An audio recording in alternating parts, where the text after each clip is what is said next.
Adam hərdən balasından yaramaz ha. Ata neynəsin? Atanın bir günahı yoxdur bu məsələdə. Ona görə Allah Nuh peyğəmbərdən söhbət açanda bilirdi axı bəziləri deyir, necə oldu o boyda ata balası belə çıxdı. Quranda görün ayəyə baxın, deyir ki, innehu əməlun qeyri salih. Nuhun günahı deyil, Nuh yaxşı tərbiyə eləmişdi. O qədər qeyri salih əməllər elədi ki, o qədər qeyri salih pis əməllər elədi ki, artıq özü pis əməlin təcəssümü oldu.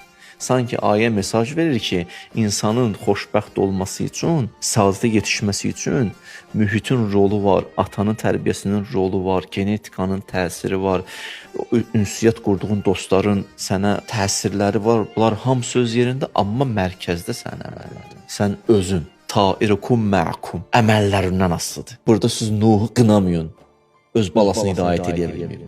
Nuh neynəsin? İnnehu əməlun qeyri salih. O qədər pis əməllər elədi, axırda pis əməlin təcəssümü oldu. Deyir, pis əməlin özüdür.